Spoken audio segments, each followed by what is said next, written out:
My name is Mike Wallis. I'm a senior producer with Simon Schuster Interactive, working on EVE.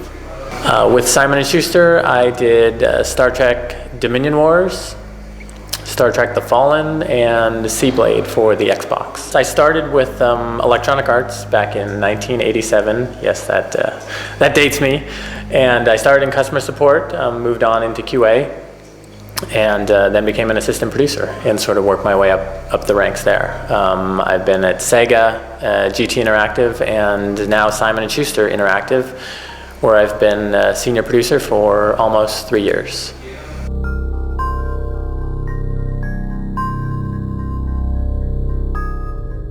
It's actually, a friend of mine had sent me the link to the EVE Online website and said, hey, these guys don't have a publisher. This was maybe back in 2001, April of 2001.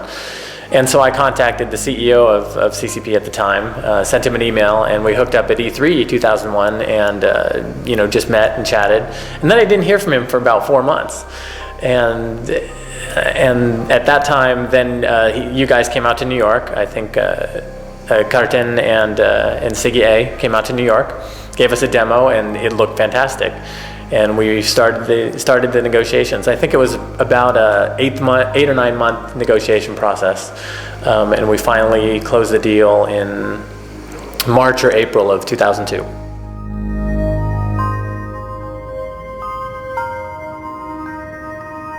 Well, I think the first thing, of course, is the graphics. I mean, bar none, EVE is clearly set the bar for the next level. But what attracted me to EVE was the overall depth of the gameplay and the sheer open-endedness of it. I don't think other massive multiplayer games really sort of drive you in this linear path. Such as killing one monster to get experience to get to the next level. Whereas in EVE, it's so open-ended. I mean, you can kill NPCs, you can mine, you can manufacture, you can trade. You can PK. There are just a number of different options for the players to undertake.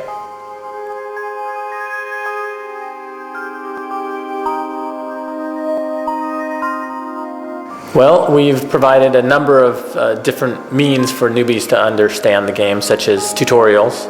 We have 2 tutorials, fairly detailed tutorials. We have complete in-game help text. We also have 4 tutorial missions. So in all, there are probably about 2 to 4 hours of just tutorial tasks for the players to do. And I think at the end of that time, plus the conversations with the other players, we have an involved volunteer program that we've set up, the Polaris program, and these volunteers are in the game from the very beginning. So we've done a lot to help facilitate the ease of getting the newbies into the EVE universe. Simon & Schuster and CCP have both been together on every decision that has been made. So Simon & Schuster has not come to CCP and said, oh, we need the game out at this time, you have to release at this time, whether you're ready or not. We wouldn't want to do that. We've seen how it's affected other launches, and both teams have met and just made the determination that we think that EVE is ready for prime time. And sure, there will be bugs at launch. What massive multiplayer game hasn't had bugs at launch? But we think certainly the most critical and high priority bugs have all been addressed.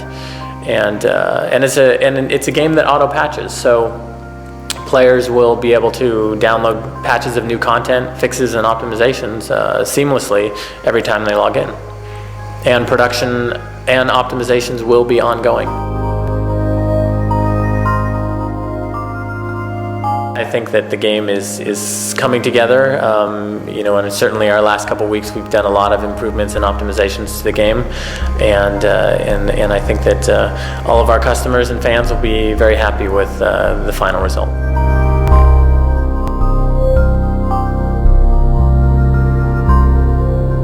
I myself will probably end up being a pirate or a player killer, because that's what I think is the most exciting part about the gameplay. Never knowing if that ship that's approaching you is going to be friendly or an enemy.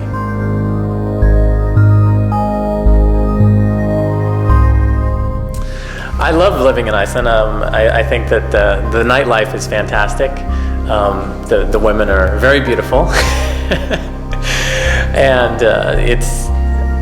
you can never have enough to drink here. The parties continue on throughout the night into the wee hours of the morning.